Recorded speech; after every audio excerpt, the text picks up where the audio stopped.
Good morning the students of class 7th। आज हम आपके लिए एसएसटी का जो आपकी बुक है उसका चैप्टर नंबर 2 लेकर के आए हैं, जो कि है आपका इनसाइड आवर अर्थ, यानी कि हमारी पृथ्वी के अंदर क्या क्या है। ठीक है, तो आपको नॉर्मली लगता है कि पृथ्वी है बस एक गोल पृथ्वी है जिसमें हम रहते हैं, बस ऐसा नहीं है। पृथ्वी जो है ना, आसमान के भी ऊपर और जमीन के भी अंदर जाकर के पृथ्वी अलग है। ये हमें जो दिखती है वो पृथ्वी नहीं है। पृथ्वी जो अभी आएगी वो दिखेगी, वो बताएंगे हम आपको। ठीक है, जैसे कि आपको एक ये पिक्चर दिख रही है यहाँ पर, इस पिक्चर ये एक पृथ्वी का आंतरिक भाग है ये। ठीक है, इसमें परपट्टी, ये जो आपका स्टार्टिंग का जो है, आई थिंक इसको जूम करना पड़ेगा, काफी क्रस्ट है ये आपका, यानी सबसे आउटर जो लेयर है वो आपकी क्रस्ट है। नेक्स्ट मैं आपको इसको हिंदी में बता देती हूँ मीनिंग, तो आप देख लीजिएगा। उसके बाद में जो है आपका वो स्थल मंडल है। ठीक है, स्थल मंडल के बाद में जो ये आपका ये येलो पार्ट जो है, नॉट येलो, आपके बुक में रेड पार्ट है।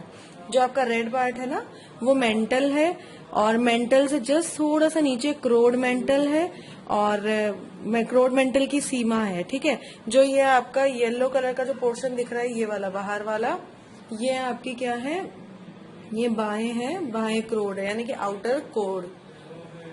ठीक है, तो ये आपकी पृथ्वी है, और ये जो पोर्शन है ना इसका, ये वाला, ये आंतरिक है, यानी कि इंटरनल कोड है ये। ठीक है, क्रस्ट है इंटरनल आपकी। तो चलिए स्टार्ट करते हैं। The earth is primarily composed of rocks.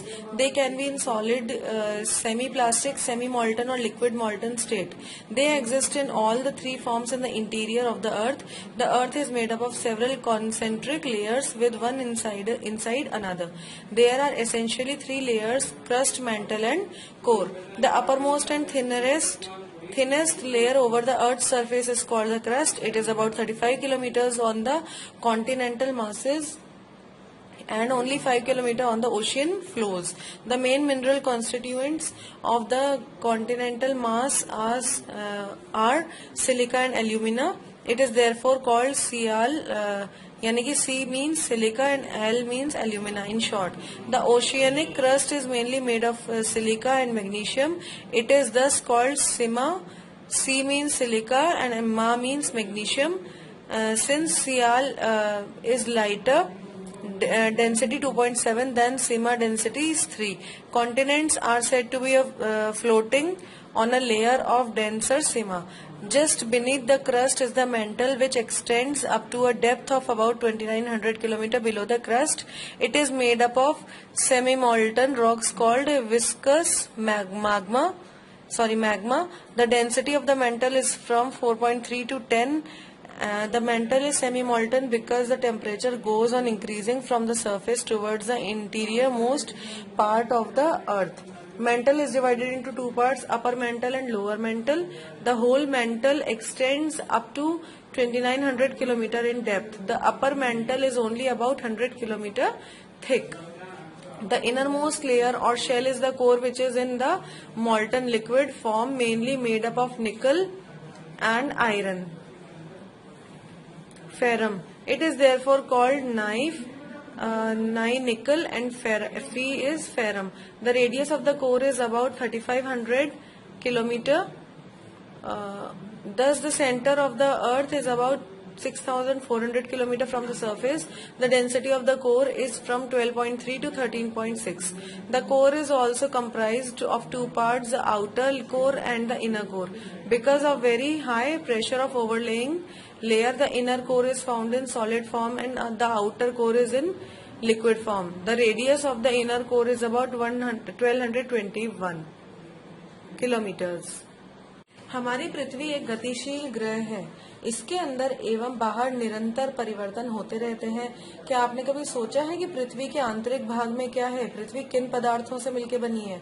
यानी कि अभी तक तो हमें ऊपर का पोर्शन दिखता था, लेकिन आपको खुद को अभी इस चैप्टर को पढ़ने के बाद समझ में आएगा कि हमारी जो अर्थ है उसके अंदर क्या क्या चीजें हैं, और ये हमेशा मूव करती रहती है, कभी रुकती नहीं है। ये चीज भी आपने देखी होगी, है ना।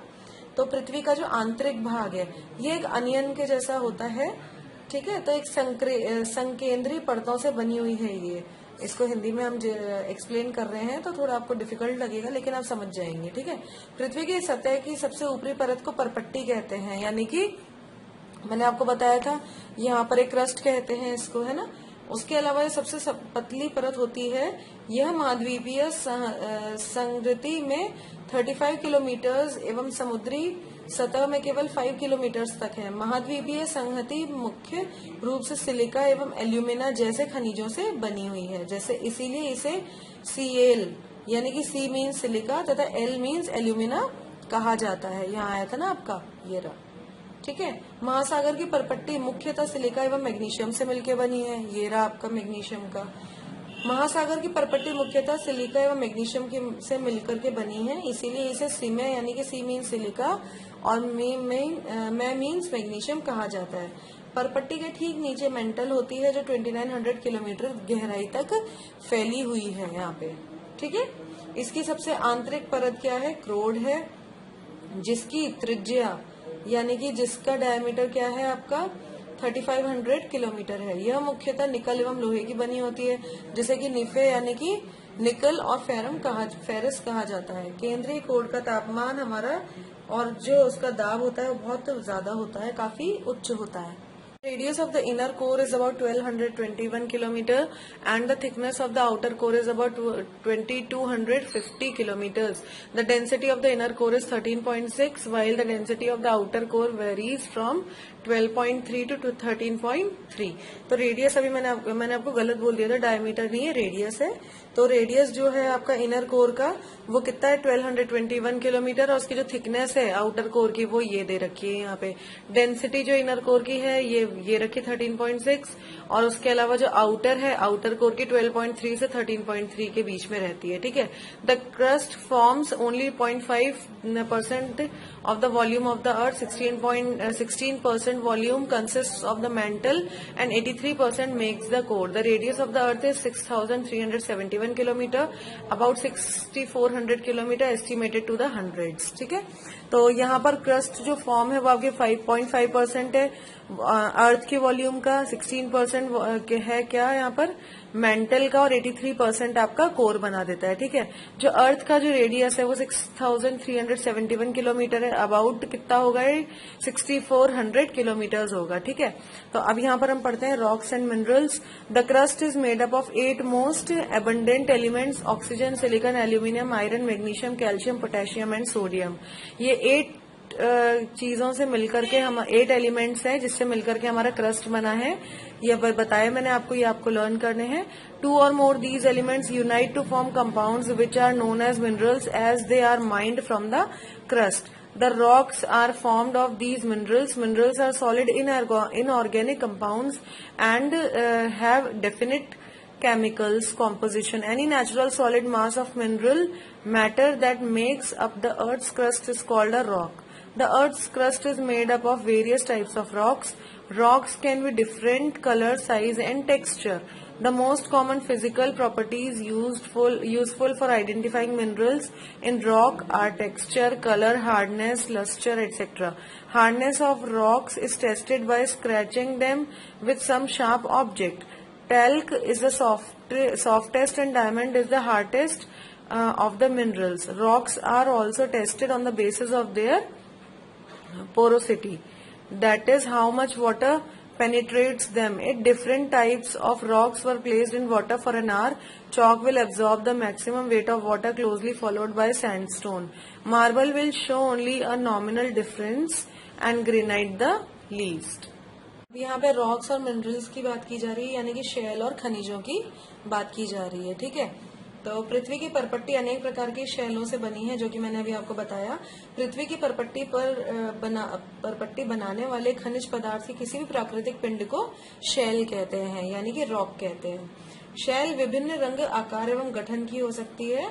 मुख्य रूप से शैल 3 प्रकार की होती है, यानी कि जो आपकी रॉक्स है वो 3 पार्ट्स में डिवाइडेड है ना, जो कि यहाँ पे आपके नीचे बताया जाएगा टाइप्स ऑफ रॉक्स। उसके अलावा हमारी रॉक्स है वो किससे मिलकर के बनी है? इन सब मिनरल से, जो आपको 8 मिनरल्स मैंने बताए। जो मिनरल्स होते हैं वो सॉलिड इनऑर्गेनिक कंपाउंड से मिलकर के बने हुए होते हैं, और जिसमें कि केमिकल कॉम्पोजिशन होता है। अगर केमिकल कॉम्पोजिशन नहीं होगा तो फिर वो सही तरीके से अपना वर्क नहीं कर पाएंगे, ठीक है। तो उसके अलावा जो आपकी सॉलिड मास होता है मिनरल का, वो क्या करता है आपका, यहाँ पे अर्थ क्रस्ट, मैंने आपको रॉक का बता ही दिया था कि रॉक क्या होती है। देन है आपका हार्डनेस है, ठीक है। अब यहाँ हार्डनेस है, तो हार्डनेस के लिए हमें रॉक्स का जो ये टेक्सचर और ये सब ये पता करना जरूरी है कि क्या होती हैं ये, तब जाके हमारा हार्डनेस का टॉपिक आएगा। जो रॉक्स है हमारी वो 3 जो क्या क्या डिफरेंशिएट, किस तरह से डिफरेंशिएट कर सकते हैं उसे, कलर से कर सकते हैं आप, उसे साइज से कर सकते हैं, टेक्सचर से कर सकते हैं। किस तरह का होता है वो टेक्सचर में आ गया, साइज में छोटा और बड़ा आ गया, कलर में उसका रंग आ गया। देखिए आपने चट्टाने बहुत सारी, कभी भी कहीं जाते हैं तो वहां दिखती है आपको। तो सबसे जो कॉमन फिजिकल जो प्रॉपर्टी होती है इसकी, मिनरल को चेक करने की, आइडेंटिफाई करने की, यानी कि जो रॉक के अंदर होते हैं वो उसका टेक्सचर होता है, कलर होता है, हार्डनेस होता है और लस्टर होता है। तो हम हार्डनेस की बात कर रहे हैं, तो हार्डनेस कैसे पता पड़ेगी? स्क्रैच करिए आप कभी रॉक के ऊपर, अगर आप स्क्रैच करेंगे शार्प ऑब्जेक्ट से तो एक पाउडर टाइप कुछ निकलेगा उसमें से। टैल्क तो सॉफ्टनेस, सॉफ्ट पार्ट निकलेगा, और डायमंड उसमें एक हार्डेस्ट पार्ट निकलेगा। तो ये क्या है? ये मिनरल ही है, ठीक है। तो अब रॉक्स को आप किस तरह टेस्ट कर सकते हैं? उसकी पोरोसिटी के हिसाब से, यानी कि कितना वो पोरस है, वो उस तरह से कितना उसमें वाटर पेनिट्रेट हो सकता है, यानी कि सोख सकता है वो, उस हिसाब से आपको उसका पता चल जाएगा, ठीक है। और उसके अलावा जैसे अगर आप पानी के अंदर आप रॉक का एक पीस रख देते हैं 1 घंटे के लिए, ठीक है, और चौक रख दें उसके अंदर, तो चौक क्या करेगी? उसमें एब्जॉर्ब कर लेगी जितना पानी वो कर सकती है, ठीक है। तो ये इसका टेस्ट करने का तरीका होता है। अब यहाँ पे आती है types of rocks. There are 3 major types of rocks based on the mode of formation: igneous, sedimentary and metamorphic. 3 types की रॉक्स हैं यहाँ पे। सेडिमेंट्री है, इग्नियस है और मेटामॉर्फिक है। First igneous rocks. The liquid form of molten rocks in the interior of earth is called magma.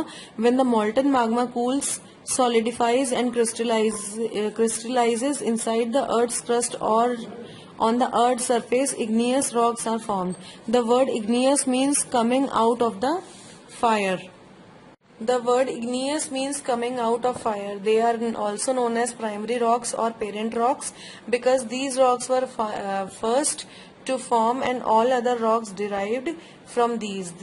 There are 2 types of igneous rocks: extrusive igneous rocks and intrusive igneous rocks. Molten magma which comes out from the interior of the earth on its surface through joints and cracks in rocks is called lava. This lava rapidly cools down and becomes solid. Rocks formed in such a way are called extrusive igneous rocks.